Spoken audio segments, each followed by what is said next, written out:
Saci Pererê, Curupira, Mula Sem Cabeça, Curiango. Você conhece essas histórias do nosso folclore? Hoje nós vamos apresentar um panorama sobre a importância da cultura popular para a nossa identidade. Como preservar nossas lendas e tradições? Com a palavra, as crianças.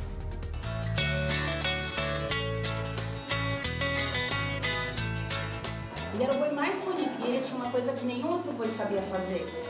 Ele sabia dançar, mas era um boi tão feliz. A minha professora me ensinou que o folclore não é só lendas, só que também são histórias que existiam às vezes, tem significados. Acho que meu personagem favorito, sim mesmo, é a Yara. Porque eu acho ela bonita, porque ela parece tipo uma sereia, assim. E meu personagem favorito é o Saci. Ele faz muitas travessuras. É a Mula Sem Cabeça. O Irapuru, ele cantava umas músicas muito bonitas e aí a terra toda parava para ouvir a música dele. Tudo isso faz com que as crianças elas entendam melhor a cultura, né? E que elas viajem um pouco.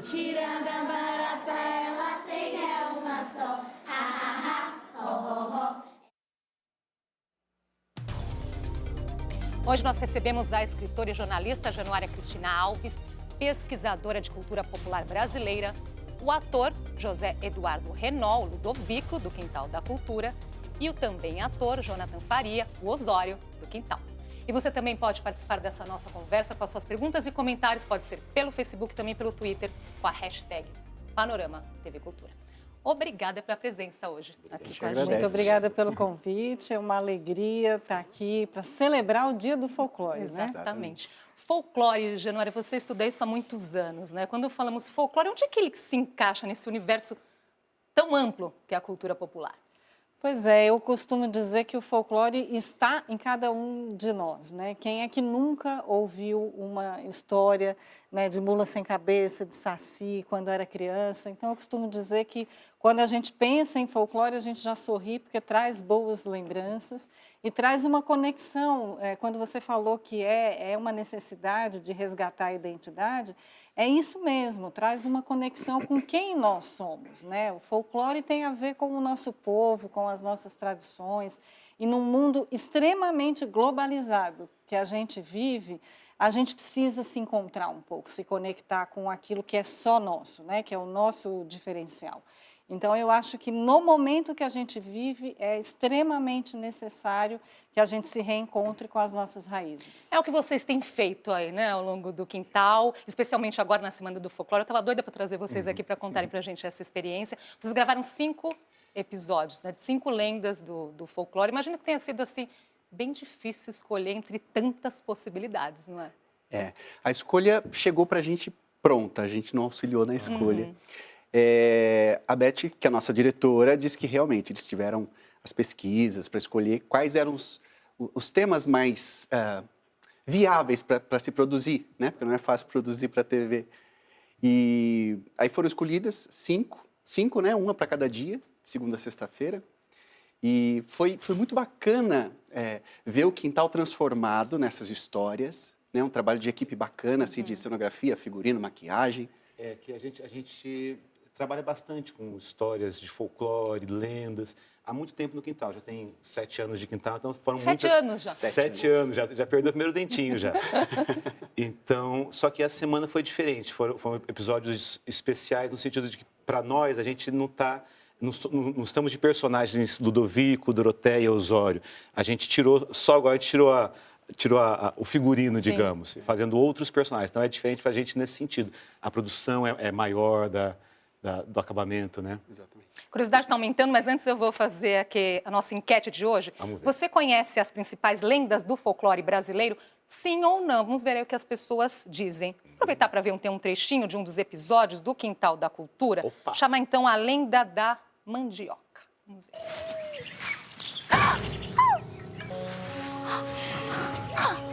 Quem é você? Quem te deu? Um viajante. Viajante. Cadê ele? Ah, já foi embora, tá longe. Maniva, Waipi, Aipim, Macaxeira, Aipi são nomes de raiz nobre, muitos de origem tupi. Ó que é igual uma cabana onde se enterrou Mani.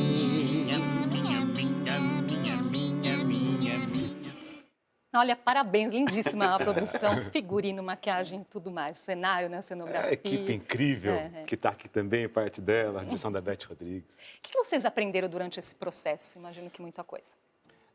Uma das coisas é as versões diferentes de uma mesma lenda. A gente conhecia, por exemplo, a lenda do Urutau, de uma forma diferente, aí ela foi adaptada para poder fazer na televisão. E a gente acaba encontrando várias versões diferentes da mesma professora que deve ter se conhecendo profundamente, né?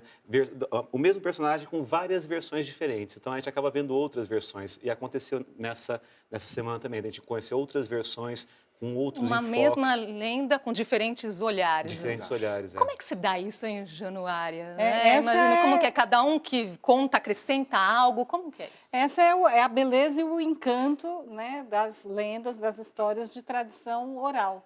Né? Na verdade, é um saber que foi pouco registrado no sentido da escrita.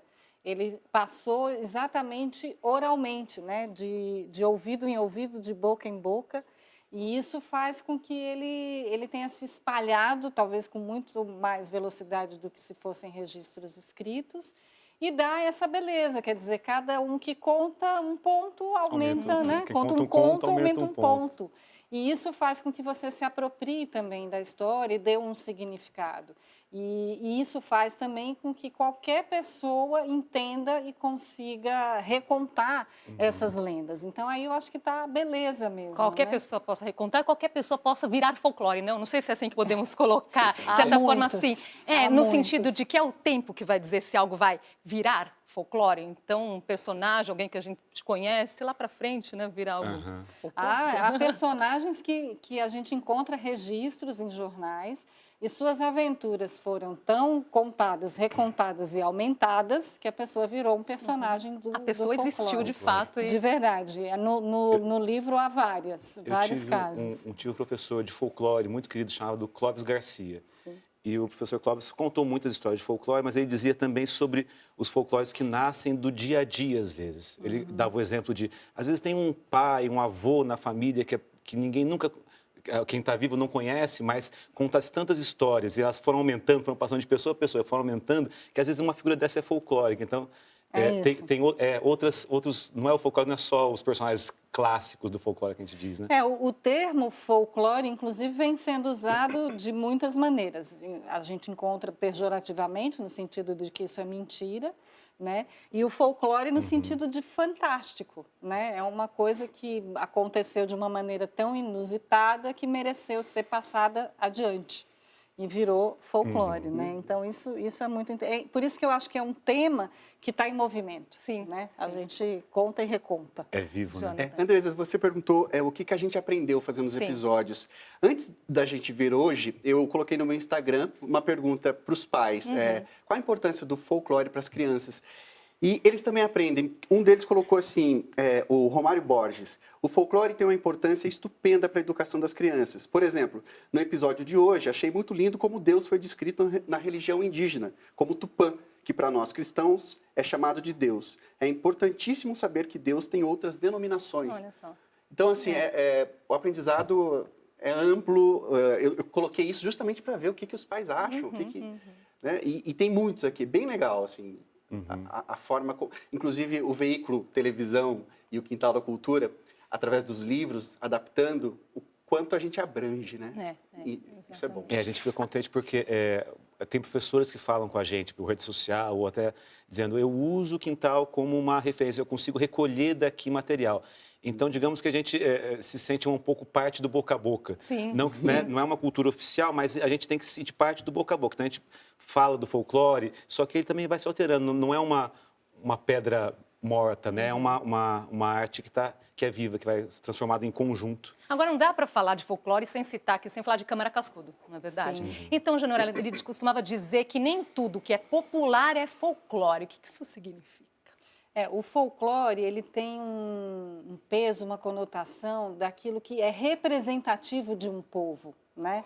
Então, quando a gente ouve as lendas e até, como vocês comentaram, diferentes histórias sobre o mesmo personagem, significa que aquela história, aquele personagem contém elementos que estão no nosso inconsciente coletivo, no nosso imaginário. Então, eles nos representam. Né? Por que o Saci Pererê é esse personagem tão querido, tão admirado?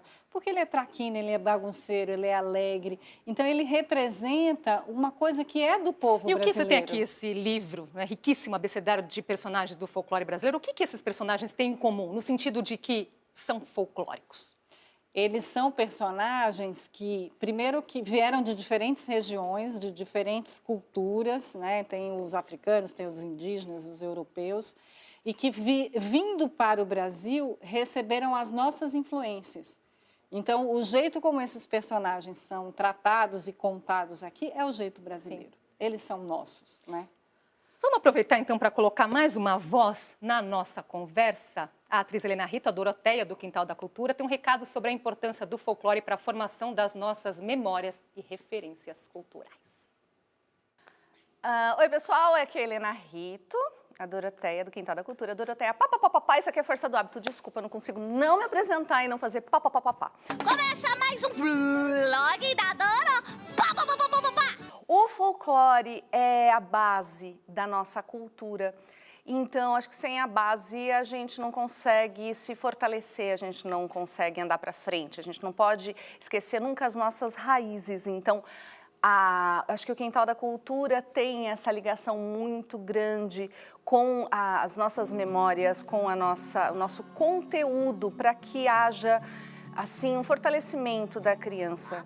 O bacana do folclore é entender que as histórias, elas falam da gente também, né? Falam das nossas emoções, são as nossas raízes. Então, não tem como a gente se afastar do folclore. Fala dos nossos medos, fala das nossas vaidades. Então, teve uma história da mulher feia, por exemplo, que a vaidade tem que ser jogada no lixo e a gente tem que mergulhar nessa história, porque a personagem, a vaidade da Helena fica de lado.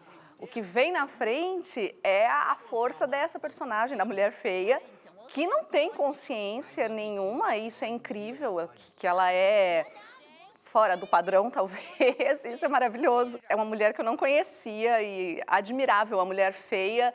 Se tivesse no Instagram, acho que eu ia curtir, ia seguir, porque a mulher feia, mas é maravilhosa. Adorei isso que a Helena falou. Muito obrigada, Helena, pela participação. Essa moça é a Doroteia? Pois é, a Doroteia. Olha só, é tão diferente, né? Olha só quem tá aqui. Eu surpresa mesmo, viu, gente? Garanto que não foi combinado. Não acredito! Eita, ali. Você errou de programa, minha filha? Eu acho que ela tá no estúdio errado. Desconfia. E eu tenho a impressão que vocês também. Não sei. Fica a dica, tá? Tá bom, eu vou lá depois. Ai, que linda, tá de rosa. Ai, que linda. Ai, que ótimo. Opa! Desculpa, tá tudo bem. Tá tudo bem. Pode tomar uma água? Pode tomar uma... Não, mas não leva água não, que eu vou precisar. Oi? Melhor deixa levar. Deixa levar. Muito bom, obrigada, Helena. Muito interessante isso que a Helena trouxe aí, na questão que o folclore nos faz entender muito quem somos nós. Não é?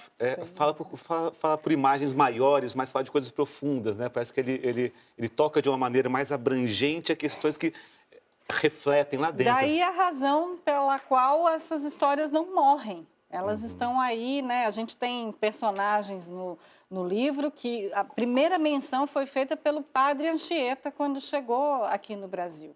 Então, há um mistério atrás de tudo isso que tem a ver com isso, né? São histórias que falam de sentimentos e de emoções que estão no nosso imaginário. Então, por falar histórias que não morrem, qual que é o papel das escolas, dos professores, justamente para manter isso vivo? Como é que isso se dá na prática também? Vocês que têm essa relação com as crianças, são arte educadores também. Tem algum exemplo que nos faça entender como é que isso se dá? Um exemplo, na prática? a passagem da cultura do folclore, ela acontece no dia a dia, ela tá em casa com a gente, está nas histórias que os pais contam, está naquilo que a gente ouve na rua. Agora, a escola é muito importante na transmissão de pensamentos, de cultura. Então, ela ajuda a manter. Só que o folclore, eu entendo ele não como uma coisa, como histórias fixas, mas ele é uma história que está sendo construída, ela continua sendo construída, já faz não sei quantos séculos essa história está sendo construída. Então, dependendo da sociedade de hoje, ela ganha caras. Então, essa lenda hoje, ela vem mais à tona, outra menos, mas os professores... Eu acho que um exemplo concreto na escola, por exemplo, é a festa junina. Onde tem as canções, as comidas típicas, as danças, os personagens.